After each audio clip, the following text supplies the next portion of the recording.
The research I'm talking about has definitely been collaborative. I'll show lots of my co-authors. One of them's here in person, Zach Langford, who is a University of Washington undergraduate and is now at University of Pennsylvania as a graduate student. So the work I'll talk about today has been kind of a long-term interest of mine. And during my sabbatical this year, I was able to update a review paper on transit timing variations. And so I'll refer to that a bit during this talk. And then try to motivate the use of transit timing variations to characterize small planets, like potentially rocky, possibly habitable planets around other stars. So that's kind of the motivation for this work. The main motivation for this work is characterizing exoplanet systems and their host stars, actually, because to better understand the planets, we need to understand the host, their stars. We want to measure the masses of these planets. We want to measure their radii. We get the radii from transits, as is well known, and masses from RVs, but you can also get masses from the dynamical interactions between the planets, namely transit timing variations. So I'm going to spend some time introducing that during this talk. So one issue with the two primary detection techniques, transits and radial velocities, is that they're not always accessible for the same planets. And so TESS has been trying to remedy that by discovering transiting planets around brighter stars that are more amenable for follow-up with RV. I know there's a big EPRV effort here to try and improve the precision of radial velocities. And so that will hopefully improve our capability to measure the masses of transiting planets and get the planet's densities. And of course, density is important because it informs the compositions of the planets, the bulk compositions, and that can also inform the evolution and the formation of those planets as well. So we can learn a lot about planet formation by just measuring the bulk densities of planets. Now, today I'm going to focus a lot on computing gradients of models. And this is something I've been putting a lot of effort in for the last, well, since my last sabbatical, actually, when I kind of got started on this. The issue is that when you are fitting a model to data, you want to optimize that model, and you want to vary the model parameters in the best direction to do so. And so gradients are necessary for that. Finite difference gradients have various issues. One of them is they tend to be inaccurate. They also tend to be fairly slow to compute. In addition, a very popular technique that's become useful with machine learning is automatic differentiation. And that can be somewhat slower than computing the gradients analytically. And it can sometimes be inaccurate due to round-off errors. So gradients are really useful for trying to optimize your likelihood in fitting planetary data. And in particular, they can be useful for posterior sampling and using two techniques that, well, Dan has really pioneered with the Exoplanet package that was developed here at CCA, namely Hamiltonian Monte Carlo and the no U-turn sampler. These, again, both require gradients to give more efficient sampling of the posterior probability distribution of the model parameters. And in particular, when you have a lot of parameters, you get a very large dimensional parameter space, and that can make traditional Markov chain Monte Carlo methods slow down significantly. They're doing a random walk in this large dimensional space that's diffusive, and that takes a long time. And so the curse of dimensionality can be really helped by the HMC and no U-turn sampler techniques. So I'm going to be focusing a lot on computing gradients of transit models and transit timing models today. Okay, so during this, the writing of this review paper, I looked at the kind of history of the precision of measuring the masses of planets. And this plot just shows the precision of the semi-amplitude, the RV semi-amplitude in meters per second. And then plotted on the x-axis is just the time at which these measurements were reported. And the blue dots are radial velocity measurements. And you can see that that's been trending downwards rather steadily. That green curve is kind of arbitrarily drawn, but it basically shows that they're still improving, but at a fairly gradual rate. And then the orange dots are measurements that have been made from the transit timing technique, which I'm going to describe in a lot of detail. If you took those mass measurements from transit timing and then converted into what the equivalent RV precision would be, then that's where those points would land. And the really amazing thing is that in the last decade or so, there's been a huge number of very high precision mass measurements that have been made with this transit timing technique. In the last several years, maybe 4 years, there's not a lot of data below this green line, and it does take a lot of time to gather these transit measurements. And so I'm expecting that this, rate at which this happens might be fairly slow, but JWST is making lots of measurements of transiting planet systems, and potentially we can use that to refine those planets' masses as well. So because of this high precision we can achieve, and because of the continual stream of data from TESS, from JWST, in the future the Plato telescope, this kind of motivates this work that I'm describing today, which is building tools for modeling multi-transiting planetary systems. The architectures can be kind of rare where you can apply this technique, but they're not that uncommon. In fact, if you just look at the potentially habitable planets, which is, this famously, tenuous idea of the habitable zone, which I take with a large lump of salt. This plot shows the incident flux on planets that have been discovered with primarily with the transit and the radial velocity technique. And then this just shows stellar temperature. This is actually from Wikipedia, so it shows stellar temperature relative to the sun. And then this is the starlight incident relative to the Earth. So the Earth is, sorry, I need my glasses to see this, is at the top here. So the sun's right up here. Okay, so Kepler has found quite a few transiting planets around more sun-like stars, FGK stars.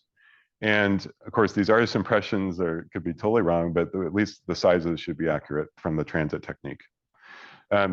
When you get to lower mass stars, we start to populate the radial velocity detected planets in the habitable zones. These habitable zones are much closer to the star. They're more amenable to radial velocity, so you can just start to detect these planets.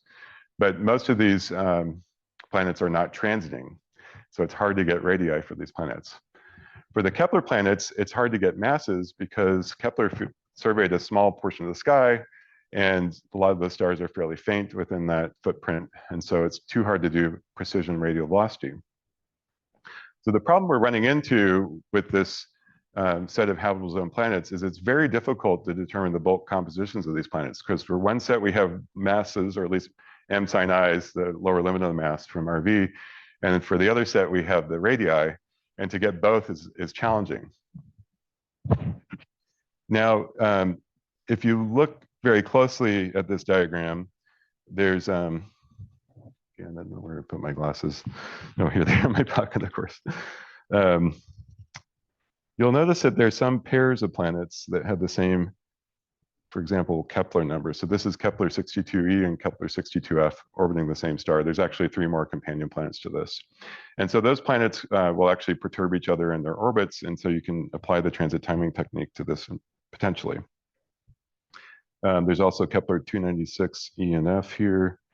If you look closely in the M-dwarfs, there's TUI 700E and D.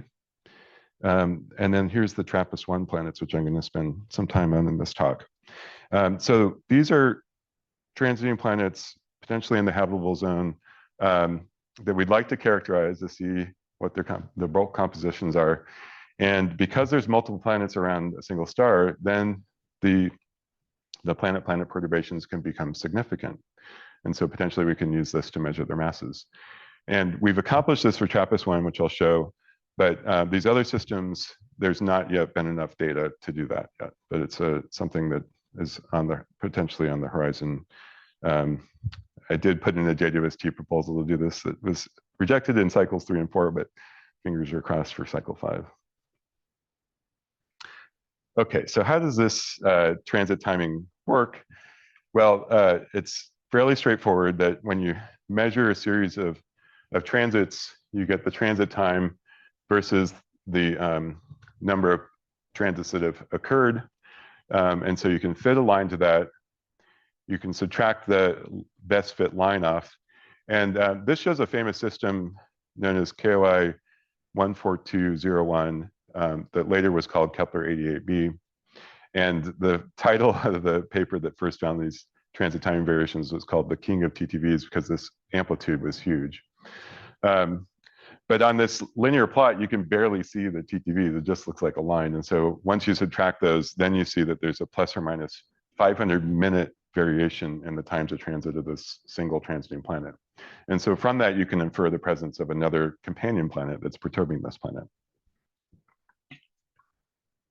So you can define the transit timing variations, delta t, as, I guess we're on Zoom, so I'm going to circle this online. You can define this in terms of the relative position of a planet, theta of t, relative to a mean Keplerian orbit. And so it's the deviations from that Keplerian orbit caused by other planets, which are causing the transit timing variations. And if you divide by the orbital angular velocity at the time of transit, then that defines the TTVs. The minus sign comes from the fact that when the planet is leading in its orbit, then it transits early. So you get a negative sign there. Okay, so what is the primary origin of transit timing variations? You can have some effects that are due to general relativity, due to tidal effects of the star, even due to orbital decay of a planet. I'm going to not talk about those. I'm mainly going to be talking about the origins due to nearby planets in the system. So for multi-planet transiting systems, or even if one planet isn't transiting, as in this case. Then those transit times you can model. In this case, you get a very good fit for a companion planet to this transiting planet, and you can measure its properties extremely well. You can also confirm in this case with radial velocity that the TTV solution matches your radial velocity solution. Now, the transit timing variations due to perturbing planet primarily arise when the two planets pass one another in their orbits. And this is referred to as a conjunction because the two planets are at the same longitude relative to the star. Conjunctions with our solar system refer to when we have alignment with other planets in our solar system.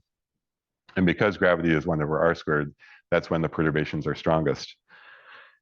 These conjunctions occur with a frequency that's equal to the difference in the orbital frequencies of the two planets, and that's sometimes referred to as the synodic period. So for one planet that's orbiting fast, it's going to dominate this frequency, but the other planet will have drifted in between those two times, and it's a difference in those frequencies where you get these kicks between the planets. And that's going to be the primary frequency that you'll see in transit timing variations. Now, because transits are only seen every orbit of a planet, then if you're looking at the transits of the inner planet, then that 1 over p1 term is actually aliased at the orbital frequency of that planet. And so there is a severe aliasing degeneracy that can occur in transit timing variations. And that can actually prohibit the precise measurement of parameters in some cases. But if you have very low eccentricities for nearly circular orbits for planets, then this synodic frequency and harmonics of it tend to dominate the transit timing variation signal. And so this is described in this updated review that's on the archive. Okay, so how does this appear in the data? This is one of my favorite Kepler systems, Kepler 36, which showed a mini Neptune planet that was transiting with a period of about 14 or 15 days and showed large variations in the times of transit. And so this right-hand plot shows the brightness of the star in green and blue. Blue is when it's dimmer, green is when it's unocculted by the planet. Gray is where data are missing. And then each of these rows shows a single transit of this planet. And then the average ephemeris has been removed. And so the back and forth motions that you see in that blue curve, we call this a river plot. and we chose the colors to reflect a river surrounded by a nice grassy meadow. That's actually due to the dynamical interactions with the perturbing planet. Now, if you look at this river plot for the other planet that was found that was actually responsible for this transit time variations of this mini Neptune, this looks more swampy. It's a shallower transit depth, so you can't, each transit is measured at very low signal to noise, and so it's hard to detect the individual transits. You could stack these up and make a clear detection, but with the individual transits, this is tough, and the fact that these are varying in time means that it's harder to stack these and get a good, clean detection of a transit, although this eventually was detected with the Kepler Space Telescope, just from folding the light curves. And so you see a few things here. So one is that as these planets pass each other in their orbit, and then the next time they transit, you see a jump in the times of transit that's sudden. And that's due to the conjunction. So as the two planets pass one another, this is showing the relative angle between the planets. The semi-major axis of a planet will first increase and then decrease sharply and then come back. This tends to be fairly symmetric. It's not exactly symmetric, but approximately. And then the other one does exactly the opposite thing. And the reason these are opposite is due to conservation of energy, because the orbital energy depends on the inverse of the minus the semi-major axis. So to conserve energy, they have to go the opposite direction. And then if you look at their mean longitudes, which is the average angle in the orbit, if it were the center of the orbit, if it were circular, this actually undergoes a change as well that's anti-symmetric. This one, though, basically resets this angle. And so this jump can cause these jumps that are seen in those river plots. And then because they're due to conservation of energy, they're mirror image, and then you see these two jumps going in the opposite direction. And these jumps actually occur exactly when you would expect, based on the fact that these two planets are close to a 6-to-7 period ratio. So every 6 orbits or 7 orbits of this planet and 6 orbits of this planet is when you see these jumps occur. And over a long time, then the orbital elements are going to drift. They actually, if you plot the two components to the eccentricity, E sine omega and E cosine omega, you see these kind of nice rosette patterns that look like a spirograph. Okay, so that's kind of a very brief description of how transit timing variations appear in the data. And when we can measure these transit timing variations, we actually get fairly good constraints on the masses of planets. Now, it turns out that the planet-planet perturbations are strongest when the two planets are near an integer period ratio. And if those two integers differ by 1, you get a very strong effect. This is referred to as a first-order resonance. The planets don't necessarily have to be in resonance, but if they're close to that period ratio, their perturbations are more coherent, and so you get a larger amplitude variation. And if you carry out a perturbation solution, you find that the transit timing variations of each planet are actually scale with the mass ratio of the companion planet to the star. So if you have pairs of planets, you actually can use each planet to get the mass of the other planet. And the reason for this is that the F equals ma and gravitational force scales with mass. The mass of the transiting planet cancels out in those equations, and you get the acceleration as being due to the other planet. And so, but both planets are orbiting the star, so you get the mass ratio relative to the star. So that's where these terms come from that are highlighted in red there.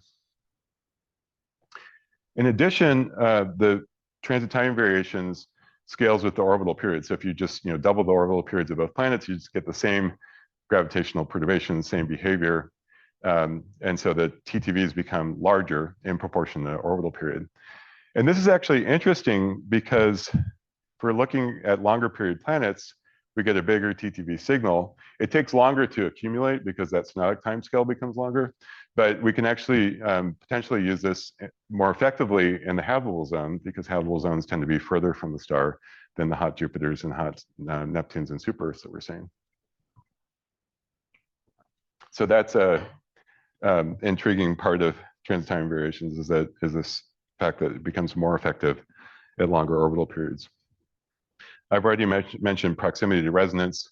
That's contained in these terms that show spikes when you get close to J to J+1 period ratios for the two planets.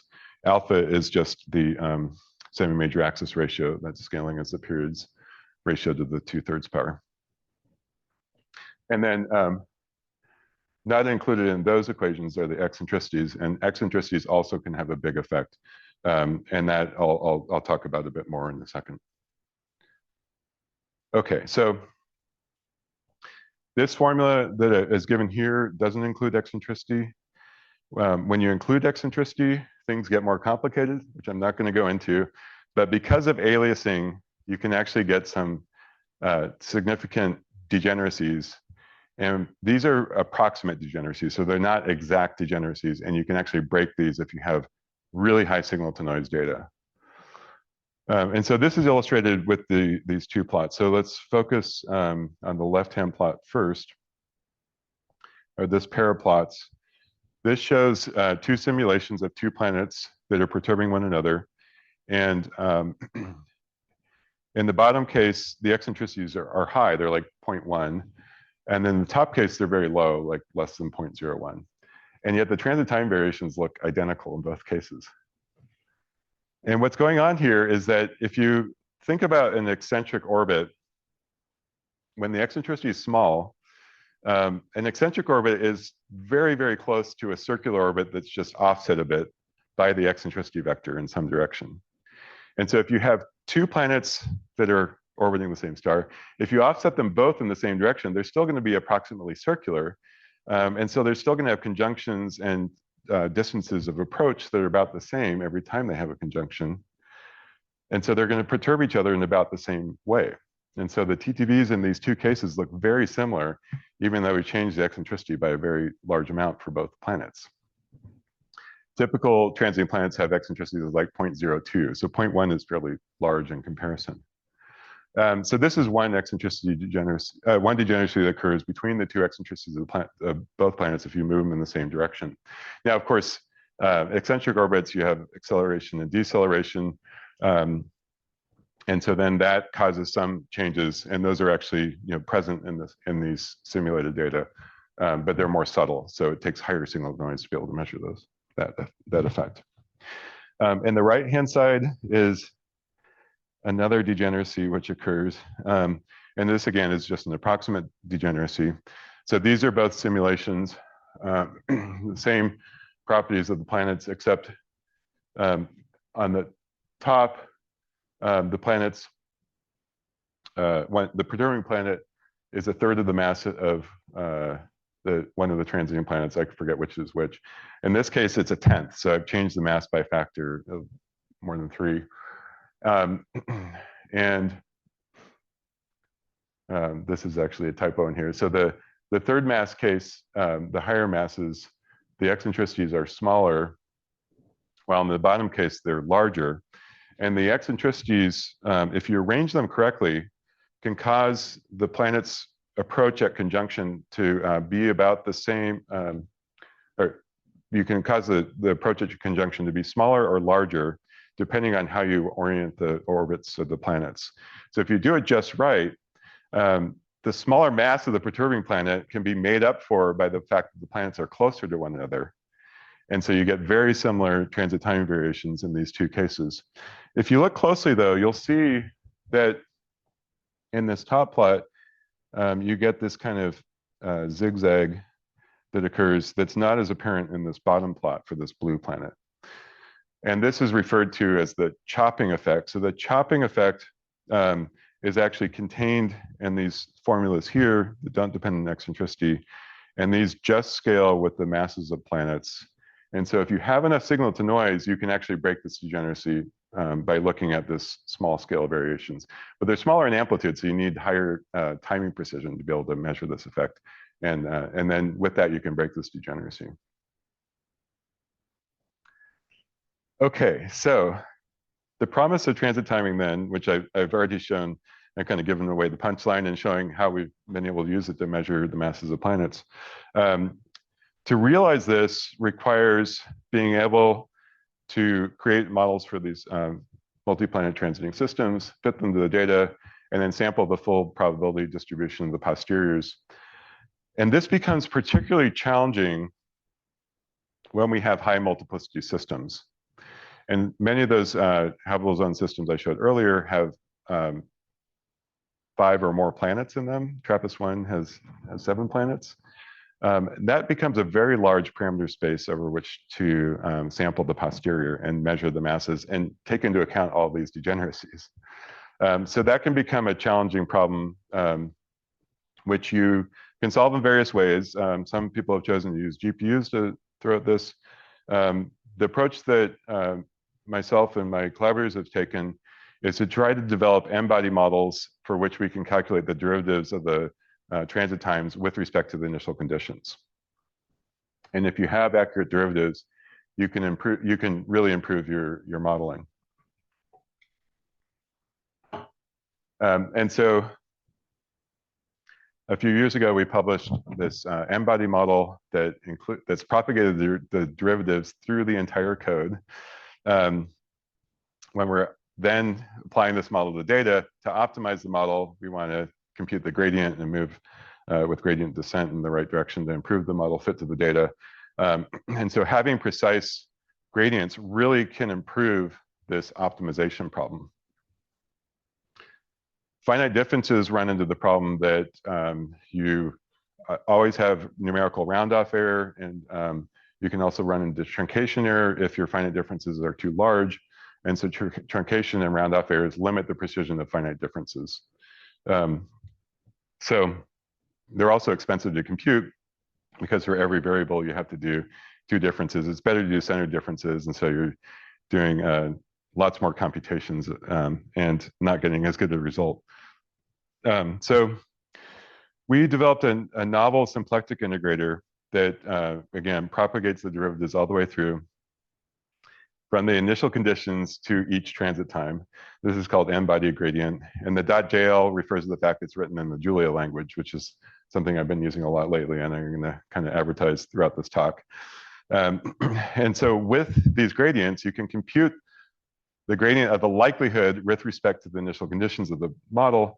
And then from that, you can really improve your inference of the model parameters. And I'll show some examples of this later in this talk. So you can better optimize the model. You can use these 2 techniques I mentioned, Hamiltonian Markov chain Monte Carlo, the nut sampler. You can also, at the maximum likelihood, use the Laplace approximation and check that these kind of all give similar values. My 2 collaborators on this are David Hernandez, who's at Yale, and then Zach Langford, who Murray pointed out, who's in this audience today. Okay, so I'm going to go into a bit more detail about this code and some things we did to optimize the precision of the code, because when you're trying to do these Hamiltonian Markov chain Monte Carlo calculations, you want to be able to accurately predict the gradient, and in the direction of the gradient, you want to be able to get a model that matches that prediction. So numerical accuracy is important. And so I'm going to go into a few aspects of this that we worked hard to get make it as accurate as possible. Now, to initialize the code, we also did something that's a little unusual, which is that we used an arbitrary hierarchy of Keplerians.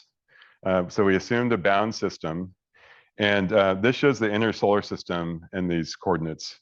So basically, you have a Keplerian for an initial set of bodies, and then the center of mass of that can orbit another body.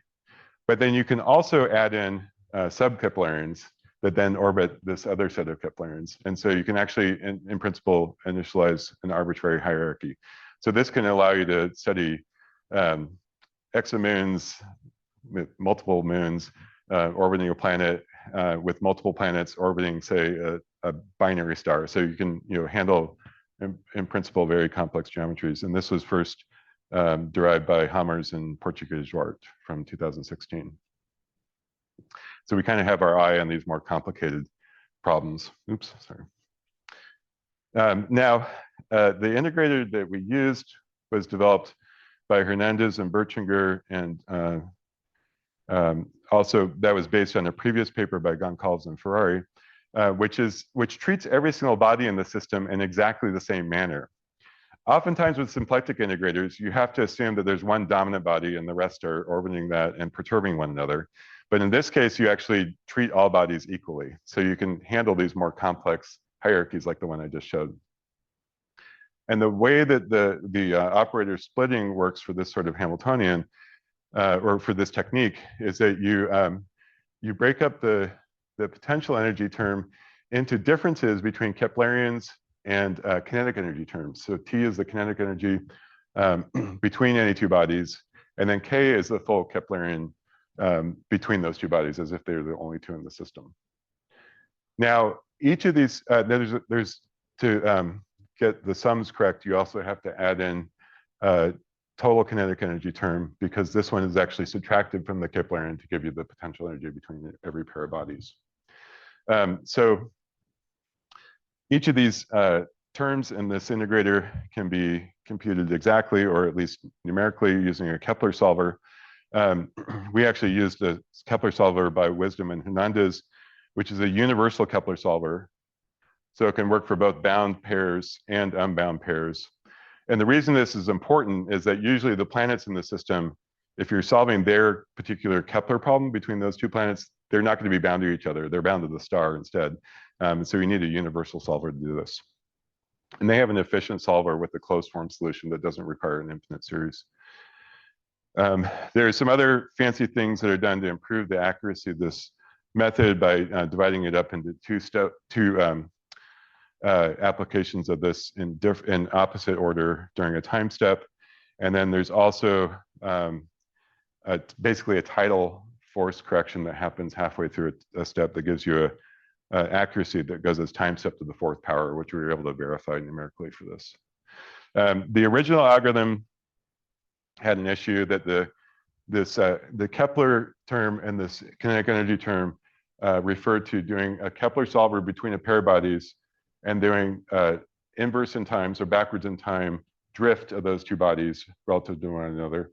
And for pairs of planets, those two terms are not too different because the planets are not perturbing each other much. And so the original algorithm had an inaccuracy because you could get numerical cancellations during those two operators.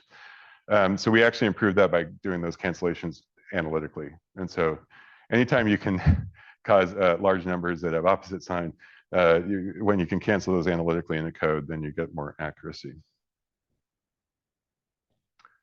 Okay, so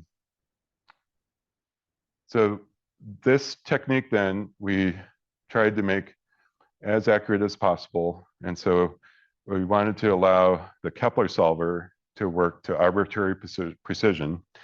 And oftentimes when you're using Newton's method to solve Kepler's equation, you assume some tolerance for the solution, and then you just iterate to that tolerance. But there's a clever technique that I became first aware of by this paper by Ryan and Tamayo in 2015, in which you actually just iterate until your current solution matches the previous solution or the two previous steps before. So the previous step or two prior. The reason for this is that in some cases you can actually get into an infinite cycle in which if you're trying to solve for a root that's right here, you can cycle around it instead of converging to that root. And so by doing this, you avoid this problem of never matching the previous step. So you're only, you're gonna match either the previous step or previous two steps, yeah. Mm-hmm.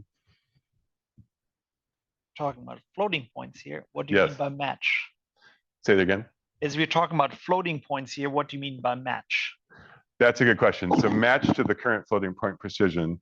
And so what happens in doing this in any sort of Newton solver, you're adding a perturbation to your current solution.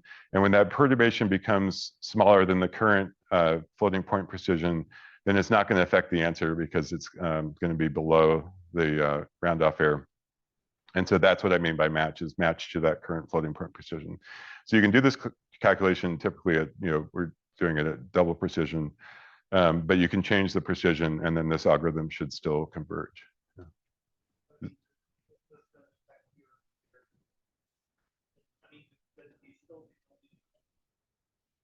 Yes. So you're never getting an exact.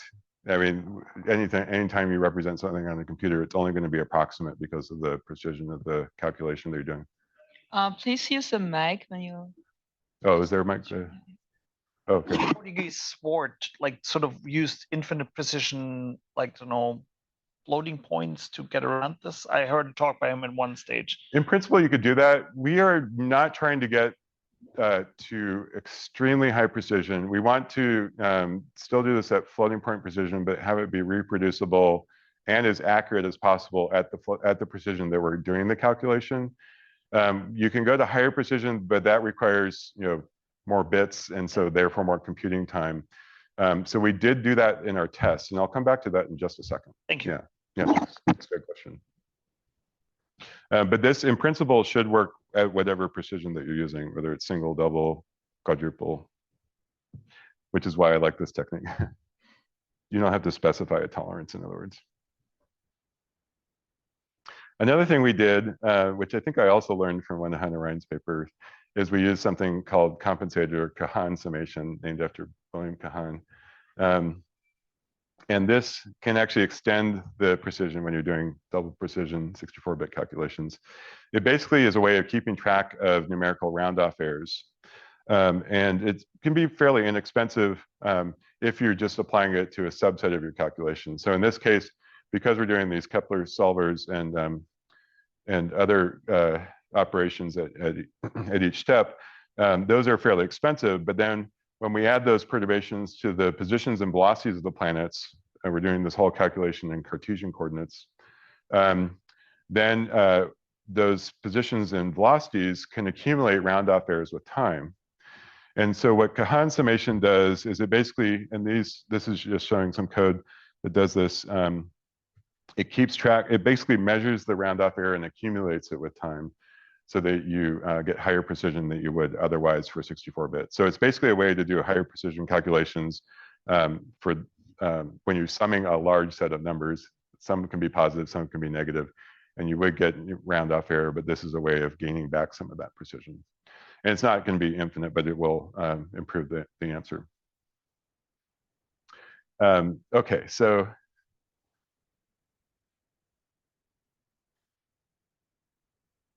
the net result of this is that you can never fully get round-off errors to cancel. And if round-off errors are random, so if there's no bias, then round-off errors at you know, whatever epsilon of floating point precision that you're calculating will do a random walk. And as we know, random walks tend to grow as the number of steps you take to the 1/2 power. Now, when you're doing orbital integration, if your energy or semi-major axis or other variables are doing this random walk, as time goes on, that when you integrate that as a function of time, those errors are going to accumulate in phase. And so the orbital phase actually grows faster. And this is a fundamental limit of n-body integrations, that it grows as number of steps to the 3/2 or as time to the 3/2 if you have a constant time step, which we do because this is a symplectic integrator. And so we've shown that for our code, if you take the epsilon for double precision 2 to the minus 52 and let that grow as a number of steps to the 3/2 power, that's given by this dotted line. And then we redo our calculation, and Julia has this nice thing called big float precision. And I'll advertise Julia for a minute here. So one nice thing about Julia is that you can call the same code at different precisions, and it will recompile it for whatever precision you've just called it with. So you don't have to rewrite the code with, you know, different variable definitions or precisions specified. You can just call a function, and in changing the precision of the variables that you call it with, or the type of variable you call it with, it will recompile for that type of variable or that precision. And then you can reuse the same code, which is really nice. So we just reused all the code that we had written, ran it in big float, which takes a lot longer. It's actually 256-bit precision, which is kind of overkill. But nevertheless, it's very precise. And so we can do a comparison of double precision with high precision. And you can see that the round-off errors grow roughly as they're bounded by t to the 3/2, which is nice. So this is obeying something called Brouwer's law, which described this limit on the precision of an integrator. We did try automatic differentiation with this, and it actually is found to be somewhat slower and actually less precise, because autodiff just goes through code and calculates the chain rule, applying derivatives just from standard autodiff package, and so it doesn't really take into account the round-off error that can accumulate during a calculation. So sometimes autodiff can give you larger round-off errors than if you do a more careful job with your derivatives. Okay, so that's the n-body gradient code. And one of the original motivations for developing this code was that bottom planetary system I showed you, TRAPPIST-1. And one of the intriguing things about TRAPPIST-1 is that the star is so small. And so if you're trying to measure transit timing variations, it helps to have a small star because you get deeper transits. The planets of a given size are bigger relative to the star if the star is smaller. Now, if you have a deeper transit, if you shift that transit a bit, then you don't have to shift it as far to have a change in flux that's equal to your precision of your measurement. And so the deeper the transit, the better precision measurement you can make of the transit time. The signal to noise then of transit time variations, as I showed earlier, scales as the mass of the planet to the mass of the star. And then if you work through the signal to noise of the transit time variations, it scales as radius of the planet to the 3/2 divided by radius of the star squared. There's an orbital period to the 5/6 here, and there's a mass of the star to the 1/6 up here that cancels 1/6 here, which is why it's not just the mass ratio. And then also, the brighter the star is, the more photons you get, the higher precision your signal will be as well. So because your error bars, photometric error bars become smaller, and so you can actually measure smaller shifts in this transit shape. And I've just shown this diagram just meant to represent the ingress of a transit, and there's also the egress, and you get measurements of both sides. And we just take the midpoint of those two that gives you the transit time. Okay, so for the TRAPPIST-1 system, we get very good transit timing signal noise because the mass of the star is small, about 0.09, so 9% of the mass of the sun. That's a big boost. The radius of the star is small, 12% of the radius of the sun. That's squared in this denominator, so that's a big boost in the signal to noise. The orbital periods aren't real large, but this turns out to be a smaller factor than these other factors. And then the star is relatively close. Now, one drawback is it's also very low temperature, so it's not as many photons, but that's also made up by the fact that that the star is so small, both in mass and in size, to give you very high transit timing precision. So in 2017, we found 7 transient planets around the star with the Spitzer Space Telescope. We also had the Spitzer program to follow these up and made some measurements with other ground-based telescopes and with the K2 spacecraft. And so in several years later, we published a couple papers on measuring masses. But in 2021, we were able to show that we could measure these masses to a few percent precision. And so this is summarized here in this slide. That we had almost 450 transits over 4 years. The 7 planets are shown in these 4 panels. You can see the anti-correlation of the transit time variations because of that energy conservation between pairs of planets.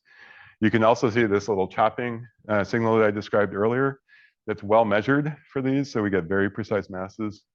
And you can also see that there's a common period of variation here, and that's set by this synodic frequency, and it's also set by the fact that these are in a resonant chain, which I'm not going to go into, but it ties all these frequencies, this transit timing frequency, to be the same for all the planets, except for the inner two, which kind of buck that trend, but that'll take more time to describe, but I'm happy to talk about that later. Okay, so we did a transit timing model. We then took our best dynamical fit and then just fit the photometry. And these show simulated river plots. These are not the actual data, but simulated river plots for all 7 planets. And you can see these big variations with the chopping. And then from that, we get the radius ratios of the planets to the star. We also get a very good density for the star, because if you increase the density of the star gets smaller relative to its mass. And so that's going to shorten the durations of each of these transits and narrow these rivers. And so we get a very good constraint in the density of the star, because we have 7 different planets that are constraining that stellar density. With a good density of the star and the mass ratios from the transit timing and the radius ratios from the transit, then we get the densities of the planets basically independent of any stellar modeling. And so that's then shown in this posterior plot of the radii versus mass. And you can see we're getting extremely high precision for these planets, of the order of a few percent, which is was kind of amazing that came out of that. A few interesting things to note about this is that these planets seem to be offset from our solar system.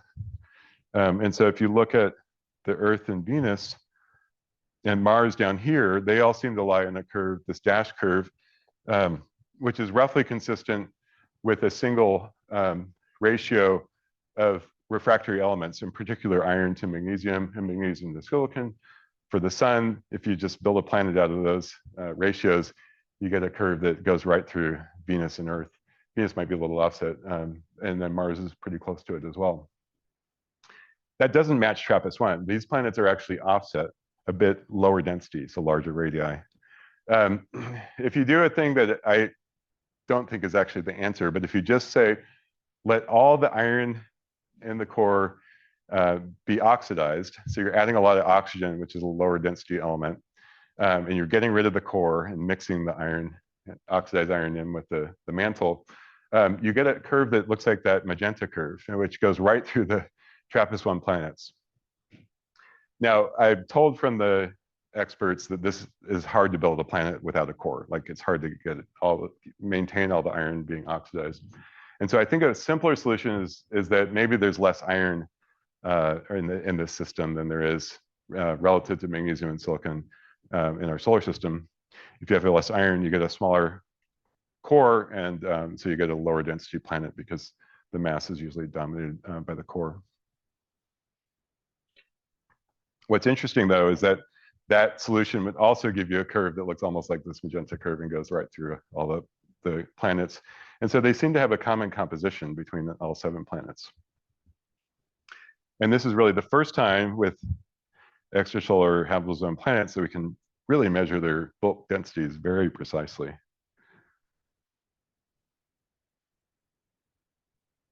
Now, our next step, I'm looking at the time. Okay.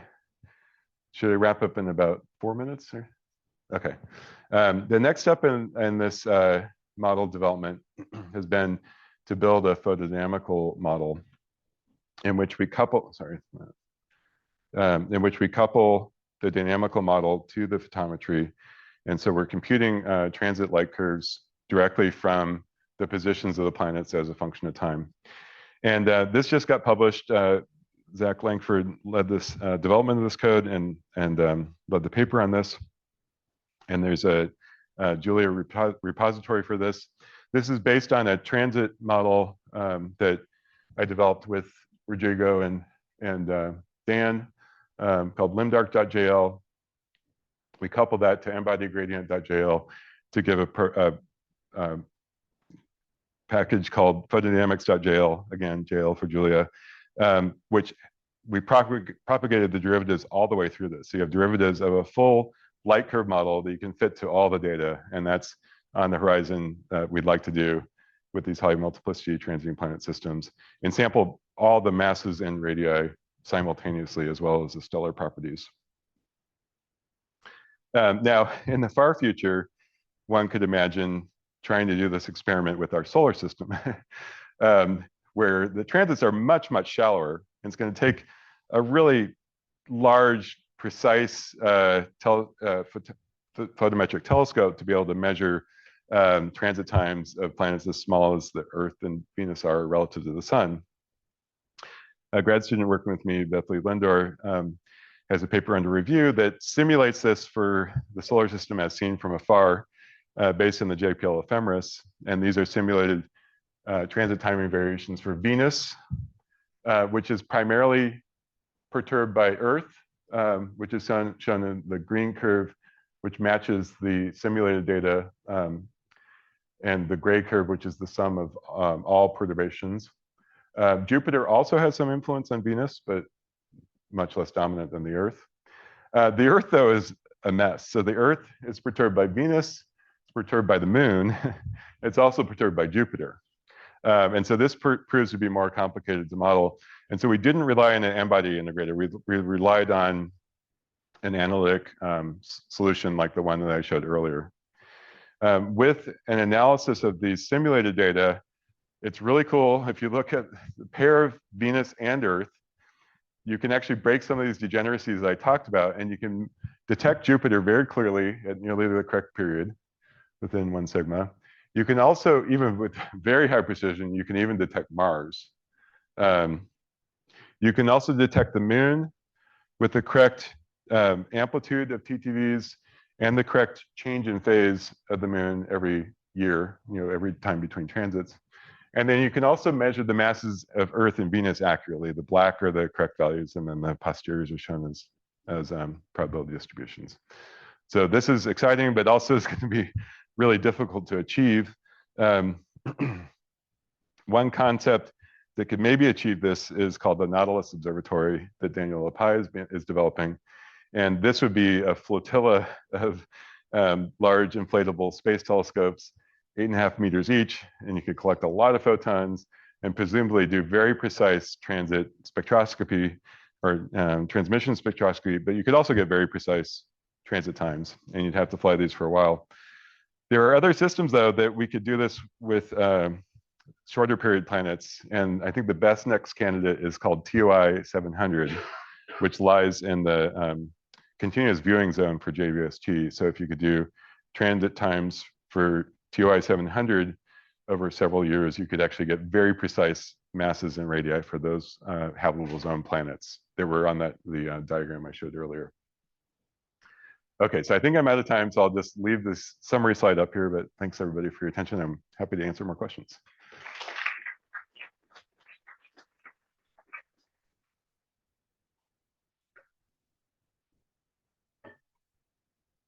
Yeah, let's go. So it sounds like for the time being, this is a bit of an artisanal enterprise.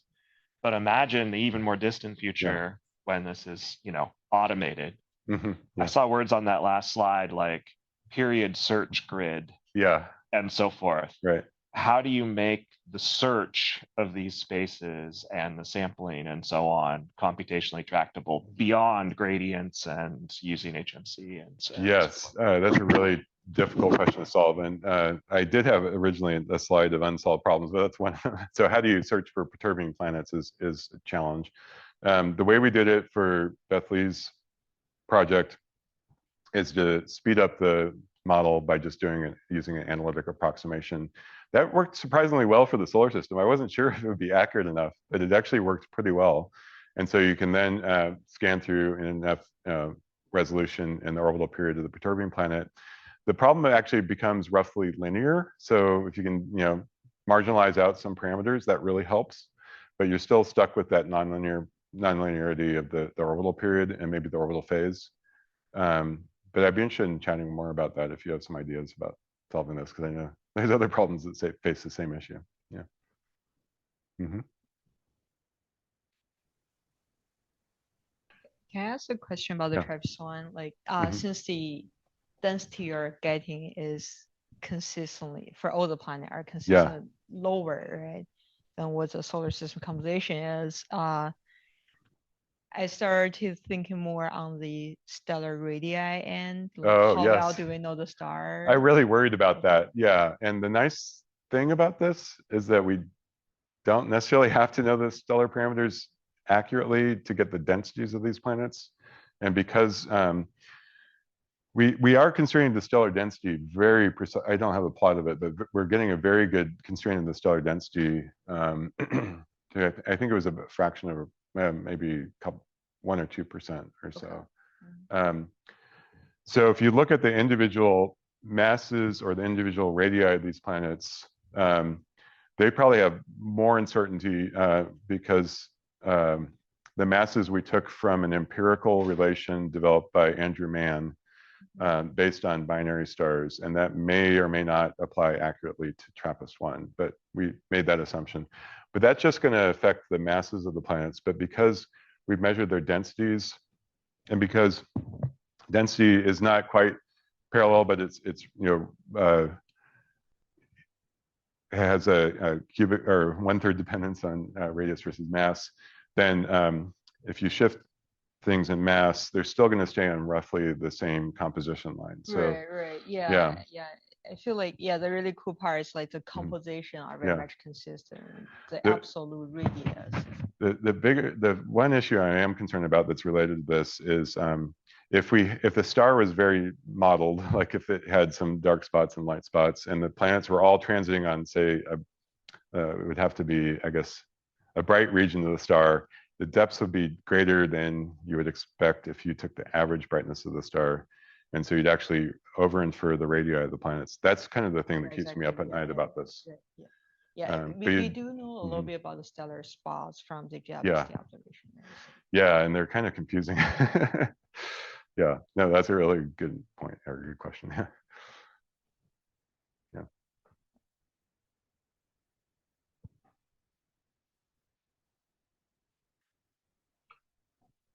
Thank you. Hi. Okay, so you mentioned that this the method is very rare or only applicable to certain types of systems. Yeah. I guess I'm wondering, well, I guess this is kind of twofold question. A, like what your sort of next steps are in this project, and B, if there are ways, like what are some ways you would be able to I guess alter so that it's more inclusive for larger or for different kinds of systems? Okay, excellent question. So the next steps we have in mind is, one, to go back into the Kepler archive and maybe try and glean some of the test data and apply this photodynamical model to the high multiplicity systems. There's already been some work on that by other groups, but they're not using the advantages of the differentiability and the no U-turn sampler and whatnot. So we're hoping to be able to improve the sampling for those, and in some cases they actually collaborators of mine can't get their Markov chains to converge for these high multiplicity systems. So we hope to solve that problem. So that's one thing, is to look at some of that archival data. It won't necessarily be as focused on the habitable zone because those there's just not enough systems like that yet. The second thing I'm interested in is JWST. So we do have a lot of transit observations of TRAPPIST-1 from JWST with the purpose of measuring the transit transmission spectra. And those are proving difficult to deal with because the star, but we could potentially use for photodynamics, and in doing a photodynamical model, hopefully get better characterization of the planets in the presence of the stellar variability, which we'll have to account for through other models, which I could go into more if you're interested. And then I mentioned, I think I mentioned an unsuccessful JWST proposal to try to characterize this TOI 700 system, which is this one here. And one cool thing about TOI 700D and E is that they're very close to a 4:3 period ratio. And this is actually similar to planets F and G in TRAPPIST-1, for which we get very good mass constraints. And so potentially with the not infinite amount of time, we could measure the masses of these planets very precisely. But apparently it was enough time that the TAC turned it down. So it was like 10 days of observing time. So over several years though, but yeah. Yeah, that was a good question. Thanks.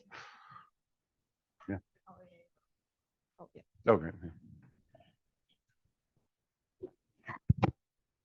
I couldn't see it. Do you see it, Julian?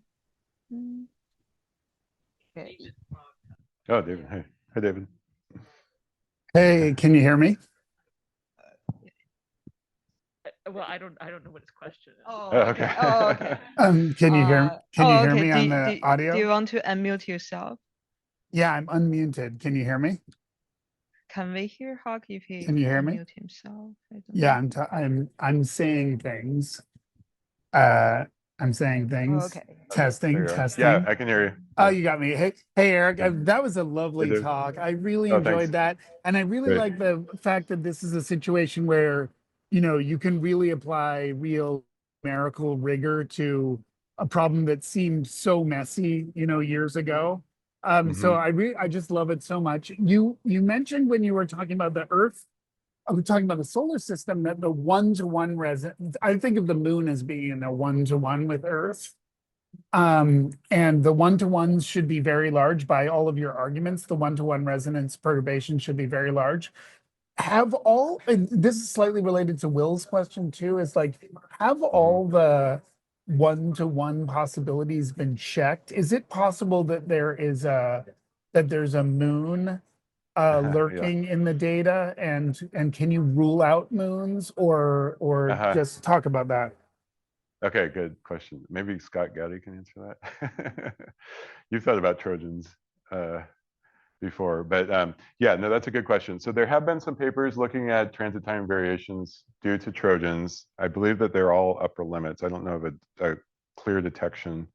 I should have actually mentioned that one of the things Beth Lee is looking at is that this solution here actually has a degenerate solution, which is that if you replace the moon by a perturbing planet that's orbiting, I think it's somewhere between Mars and Earth, you can actually get a same transit timing model as this fit that I'm showing on the slide right here. I don't know if you can see that. And so and that actually is a slightly better fit than the moon model, because we assumed maybe because we assumed a circular orbit for the moon in this simple transit timing model. And so you can get these sorts of degeneracies. So I wouldn't be surprised if a Trojan or horseshoe orbit could also cause some degeneracy, but that's a really interesting question to explore. Just to be very specific, is the degeneracy that the synodic period becomes the same as the moon's period? Is that the degeneracy, or is it more complicated than that? I think, yeah. So the moon will alias at a so you're seeing it at the moon's frequency, but you don't know how many orbits have happened every time the Earth transits. Sorry, you don't know how many times the moon is orbited in between the transits of Earth. So if you're just doing transit timing measurements and you don't have any other information, then there's a severe discrete degeneracy, and in that you can change the orbital period of the moon and change its mass and still get the same fit. Yeah, so good. Yeah, that makes sense. That's an important issue. You can potentially break that with transit duration variations or some other constraints, and that's something that Beth Lee's working on with our full photodynamical model. Good, thank you very much. That was great. Thanks, David. Yeah. Oh, I got 0 on the clock let's now. go for the last question. Okay. Yeah. Hi. Hello? Oh, wow, that doesn't work. Okay. Sorry, I just had a really quick question about the TRAPPIST-1 kind of system with the planetary densities. Yes. You mentioned that with the kind of the magenta line, that was with a core-free model. Yes. Assuming a similar kind of iron fraction as to Earth, but then also that if you lowered that the kind of ratio, that you could also get a similar result. Yes, and you could do that with about a 20% mass fraction, or 20 to 20%. I think it's 22% mass fraction of iron instead of the 33% that you have for the Earth. Okay, that's really interesting. Do you and that's with the core. Right, yeah. For planetary formation people. Do you happen to know, or I don't know if this is actually even known, whether or not this aligns with the host star? Oh, okay, good question. This is something I really like to know the answer to. We don't actually have iron, magnesium, and silicon measurements for the photosphere TRAPPIST-1. Bummer. A very cool star, 2500 Kelvin, and so some of those elements possibly condense out as molecules and fall out of the atmosphere. But I'm told by the observers that it's very difficult to measure this. I've had some thoughts like, well, maybe could you do this with the chromosphere of the star, like looking at chromospheric emission in the UV, get at those refractory abundances. I'm not sure how to do it, but it would be kind of ironic if the best thing we were able to infer from these planets was the abundances of the star. That would be interesting. I was just really interested because I know there's kind of some people who are looking at sort of correlation between metallicity from host stars, various planets and such. And I think there was kind of a correlation with larger planets, but if you have like a bunch of small rocky planets in the system, that isn't, they don't have it's not as well categorized in terms of that correlation. I feel like, yeah, it just seems like a really interesting thing. Yeah, I completely agree. And it was kind of unfortunate that this case we couldn't do that. So, yeah. Thanks. Yeah, it's the end of the hour. Like, thanks, Eric, again. Thank you. Yeah, appreciate it. Oh, and I have an interesting thing, which is that Kahan summation was named after Bill Kahan, and Bill failed me in mathematics in freshman year in college. I could tell a story about that if it was interesting.